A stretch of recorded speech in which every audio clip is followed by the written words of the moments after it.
everybody, the new year is here. It is 2015, so let's celebrate by talking about virginity.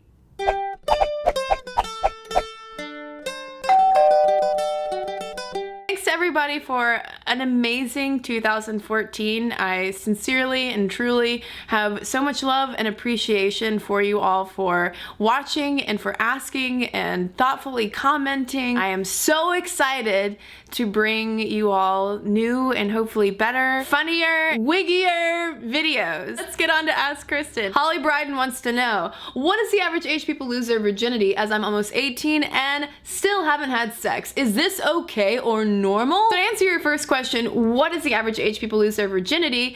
The answer is around 17 years old. But you gotta remember with averages is that it's an average. So that means that some people are having sex for the first time when they're younger and some people are doing it when they're older. The thing that's really important that is okay and normal that you're asking about is the fact that you haven't met someone yet that you feel comfortable enough with that you want to have sex. Does it have to be the person that you are completely in love with? No. Does it have to be the person that you want to marry or the person you are married to?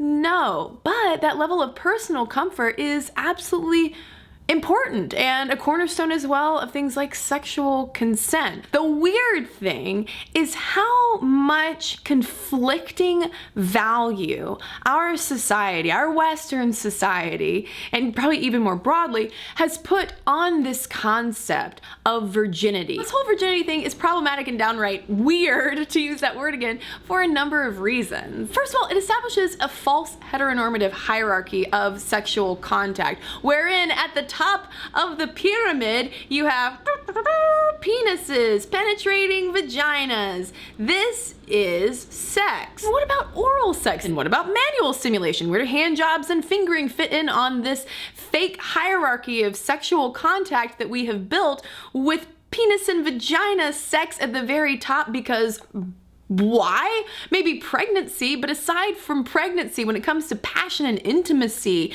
and really knowing someone, then it's so arbitrary. For vaginas in particular, this whole virginity thing holds even more weight because historically we have placed so much value on the untouched vagina, to where if you had some kind of penetration, well, then you were for some reason dirtier, you were less valuable. Fast forward that into the context of today's more sexualized culture, we are in even more of a difficult spot. There are expectations out there that by the time you hit 17, 18 years old, that you should have had the holy grail,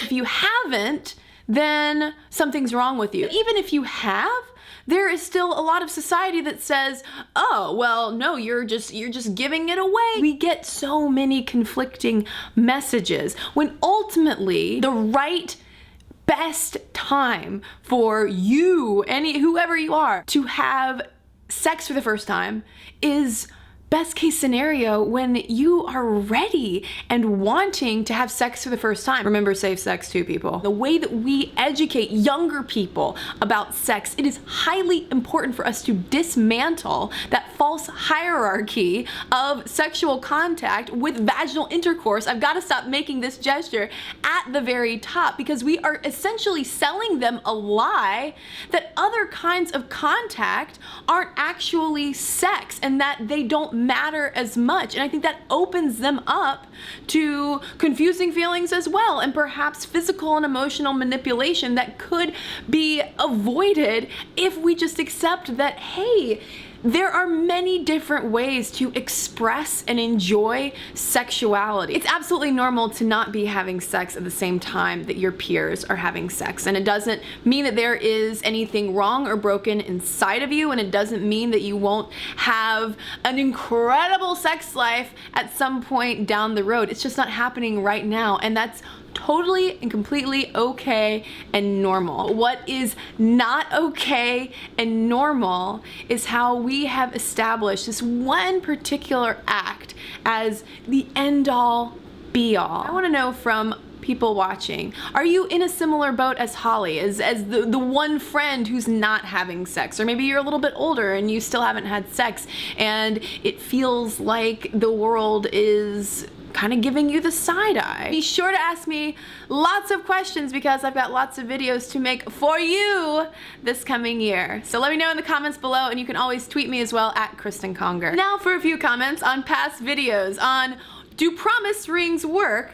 Jason J. Shaw commented, also, in South Korea, wedding rings are typically not worn after being exchanged, and there is no name changing upon marriage. Needless to say, our Western culture relationship signifiers seem like a lot of pretentiousness in comparison. This 145 had this to say about foot fetishes. The thing about fetishes is that there's one for everything. For foot fetishes specifically, some like bare feet, while others like flip-flops, sneakers, even boots. Some go for nylon socks or fishnets, which sounds creepy, sure, but when you think about all the other attractions like hands, necks, collarbones, even teeth or ears, it becomes obvious that it's impossible to go into a public place without someone liking something about you. Then on the video, 5 Reasons Sex Hurts Vagina Edition, Jazzy Wonder made me laugh with, Vaginismus sounds like a women's holiday. I love you all. Mwah!